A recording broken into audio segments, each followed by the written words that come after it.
So many poker players make the wrong poker goals because they don't understand proper goal making. Which poker player do you think has the better 2025?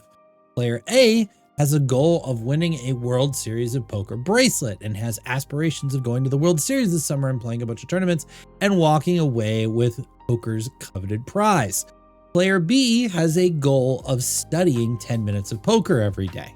Now, obviously, one of those goals are more glamorous, but player B is going to end up putting in over 60 hours of study over the course of that year. And while that may not sound like a lot, it's a lot more than the average poker player, and there are more benefits to accomplishing that goal than just the benefits of the study itself. My name is Rob Gardner. I am a 20+ year poker professional, and today I want to talk to you about the goals you should be setting for 2025.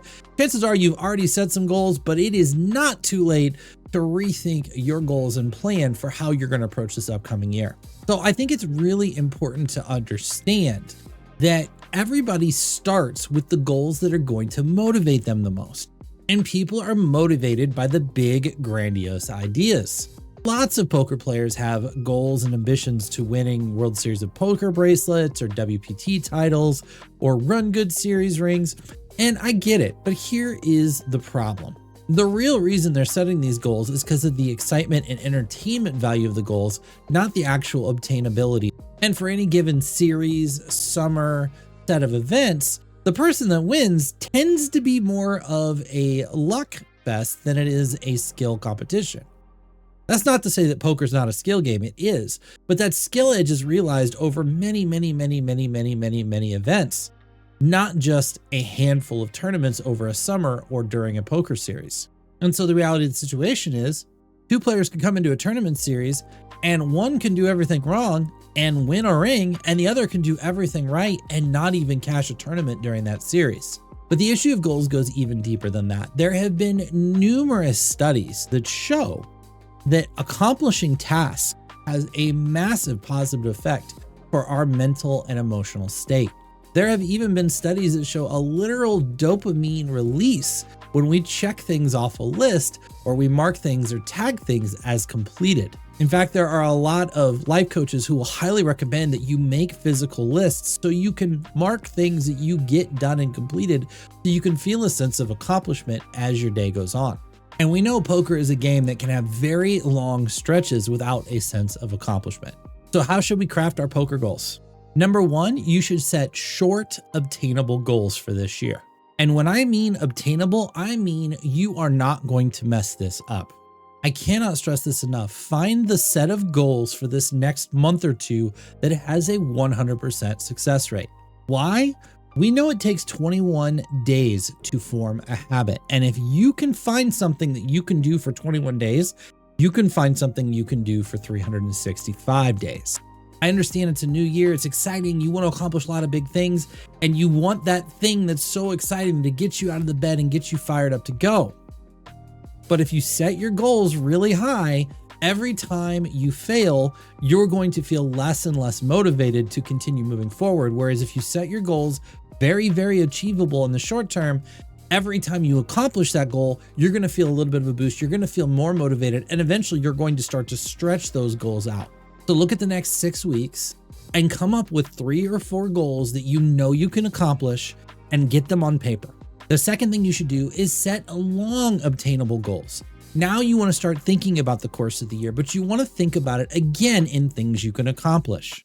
Goals about how much money you're going to make or how many tournaments you're going to win or how many final tables you're going to be at. I get it.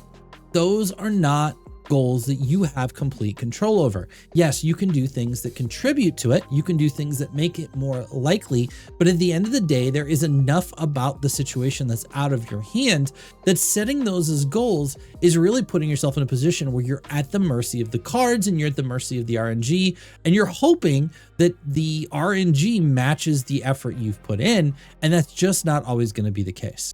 This can be incredibly demoralizing, incredibly discouraging. It can oftentimes lead to you feeling lost along the way in your journey through the year. What kind of long-term goals make sense in a format like this?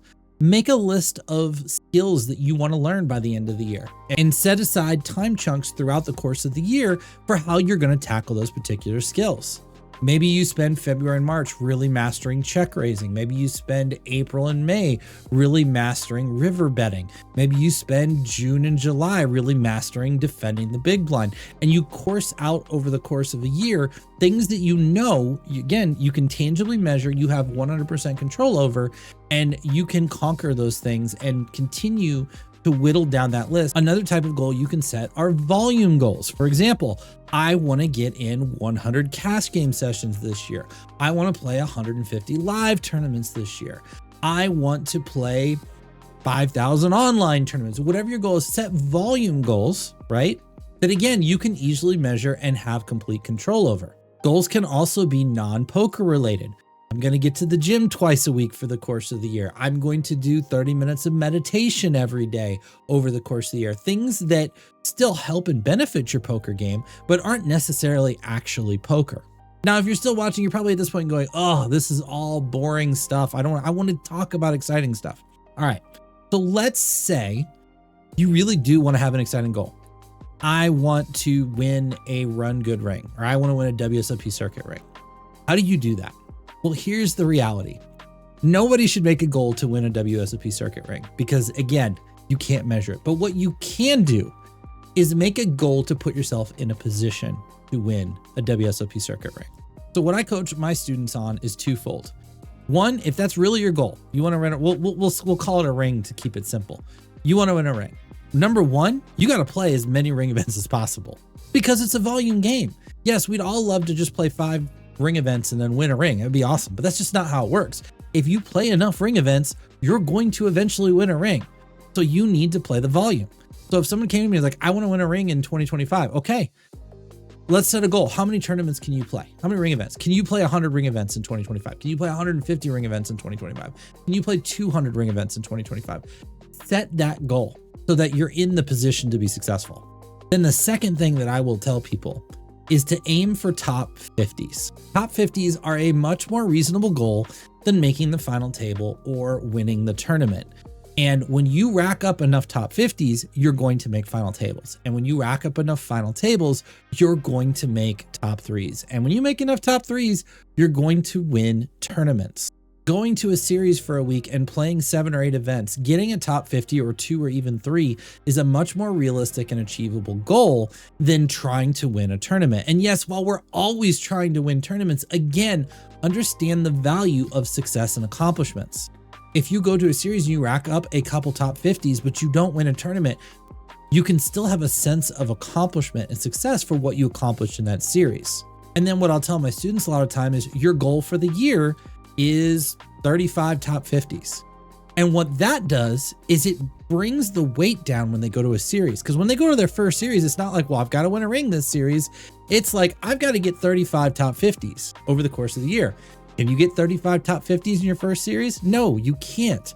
So they stop thinking in this mindset of I have to win, I have to win, I have to win, I have to win, and setting this ridiculously high expectation they can't hit. And instead they start to think, okay, well, I'm just going to see if I can get 1 or 2 or 3 top 50s. The pressure is down. They play better poker. They have a better mindset, and they walk out of that series with a more positive outlook, regardless of what happened, which puts them in a better position and more successful position to tackle that next series. So if you still want to have these ambitious career goals of bracelets and rings and Hendon mobs and all that, I get it. But set goals that are stepping stones to those dreams and leave those in the dream realm versus putting them in the goal realm. You'll have a better mindset, you'll have a better mentality, and you'll find more success. So drop your 2025 goals in the comments, maybe the old ones and the new ones. Hopefully this shifted your thought process and mentality for how you set up goals for the next year. As always, make sure you hit that subscribe button below so you can get notifications when our videos come out. We'll be dropping videos 2 times a week, at least for the first month or 2 here in 2025 on Tuesdays and Thursdays. We'll see how that goes, and maybe we will bump up to 3 down the road. But that's it for me, Rob Gardner. I am wishing you a very successful 2025. I hope you hit all of your goals, especially the obtainable ones. And until next time, we'll see you soon.